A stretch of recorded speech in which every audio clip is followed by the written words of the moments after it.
Good day, friends. My name is Pavos Termoch, and now we'll unveil the top news of these days. The loss of Ukraine in the war against Russia will destroy the global security system, and this may eventually lead to the Third World War. This was stated by Prime Minister of Ukraine Denis Shmyhal in an interview with the BBC during the Prime Minister's working trip to the USA. Our common task is to protect democratic values, protect the post-World War II global security system, and ensure lasting and sustainable peace on the European continent. Russia must lose this war, and the aggressor must be punished. Denis Shmyhal, Prime Minister of Ukraine, in an interview with BBC. The head of Ukrainian government also noted that Russia is waging a war against Ukraine with troops and against the civilized world at different levels. Its spread of misinformation and propaganda affects many people in the United States, the European Union, and Ukraine. We need to resist this, Shmyhal noted, and in order to oppose Russia, the support of the USA is necessary. And we read with great hope the news about the promotion of the aid package to Ukraine in the American Parliament. Shmyhal noted that they expect that the United States will continue to be with Ukraine in our struggle. We expect that aid to our state for 2024 will be unlocked, including direct financial support. Since the start of the full-scale war, the United States has committed nearly $45 billion in defense spending. We received 55 packages of military support, about $22.9 billion in grants. We greatly appreciate it. Ukraine is grateful for the leadership of the United States in consultations with the G7 countries regarding the confiscation of frozen Russian assets. We expect that Congress will pass a law and give the US government the authority to confiscate them to help us. The strengthening of sanctions against Russia, in particular in the field of high technologies, was discussed during a meeting with the US Secretary of Commerce, Gina Raimondo. During his trip to the USA, Denis Shmyhal also held several important meetings with heads of international organizations. For example, he thanked the director of the International Monetary Fund, Kristalina Georgieva, for close cooperation in matters of financial support, in particular regarding the expanded financing program and the amount of $15.6 billion. We expect to receive 3 tranches already this year. They also discussed economic recovery and steps taken by the government in this direction. He also emphasized the importance of confiscating Russian assets and directing them to the needs of our state.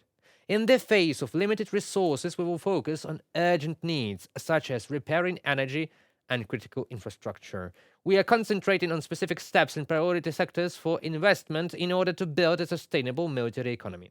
Currently, we are doing everything possible for the financial stability and self-sufficiency of our economy. During the meeting with the president of the World Bank, Andrzej Banga, they discussed the situation in the sector of energy of Ukraine after the Russian challenge. Currently, Ukraine is cooperating with the World Bank to mobilize emergency financing for the urgent repair of damaged infrastructure. In addition, he offered to expand our cooperation, in particular in the development of housing market. After all, due to full-scale invasion of Russia, many people were left without a roof over their heads. The need for new housing has grown significantly.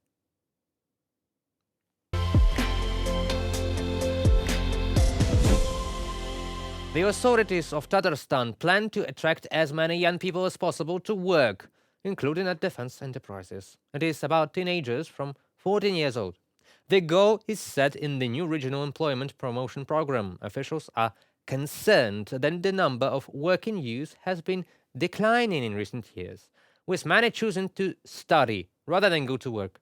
Previously, the State Council of the Republic prepared draft amendments to the labor code, allowing teenagers from 16 years of age to be employed in hazardous industries. The Cabinet of Ministers of Tatarstan, which is part of Russian Federation, has prepared a new program to promote youth employment. Do you know why? Because the male population in Russia is becoming smaller and smaller. All of it has already been sent to Ukraine for meat assaults, and Russia is developing its military production. New factories are being built. Technologies are being purchased from Iran and North Korea, so new employment promotion program is designed to simplify the employment of minors aged from 14 to 18 years, to promote the employment of teenagers from families in a socially dangerous situation, and later, when this teenager will work on military plants as they already did in Alabuga, where shaheeds are produced. And when the Ukrainians hid those military plants, the Russian propagandists started talking about the injured teenagers in front of each other. Even the UN talked about it as if it were civilian infrastructure, but the factory that produces strike drones is a military factory. And it was you, the Russians, who hired miners at the military plant, so it is your Russian government that is responsible for their lives now, just as it is responsible for the lives of conscripted soldiers from Putin solemnly swore not to send to the war against Ukraine. But when was it possible to trust them? Against the backdrop of a shortage of personnel in the country, Tatarstan has repeatedly come up with proposals to encourage young people, including minors, to work, and lately we can expect teenagers, probably at the front lines.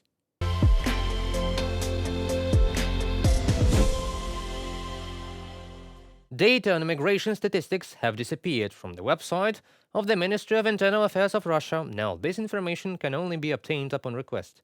And if you are interested in information about migrants, law enforcement agencies will be interested in you. The website of the Ministry of Internal Affairs, as well as other ministerial institutions, previously had a separate sections to dedicate to statistical data. Journalists often resorted to them to obtain the necessary information when preparing publications. However, access to data related to migration statistics is currently impossible due to the fact that this section has disappeared from the Ministry of Internal Affairs of Russia website. The ministry explained this by law. They are not required to post this information on the website, and access to it will still be provided after sending a request. Now, on the website itself, in the section devoted to information on the migration situation, you can only view the results of the activities of the Ministry of Internal Affairs for January and December 2023, and an analytical report. At the same time, data and performance indicators on the migration situation can no longer be found. And this is understandable because you talk about the Tajiks being to blame for everything in the Crocus City Hall after the terrorist attacks. Then Russians should not know how many migrants are there in the country. It is not worth knowing how many immigrants received Russian citizenship in order to send them to meet assaults.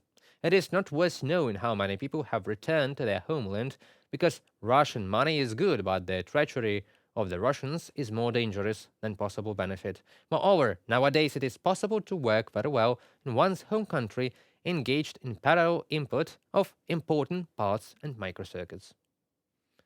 That concludes our today's video. Thank you for watching. Stay updated, comment, like, and subscribe to our UATV English channel for more news from Ukraine. Your support is it really matters. Goodbye.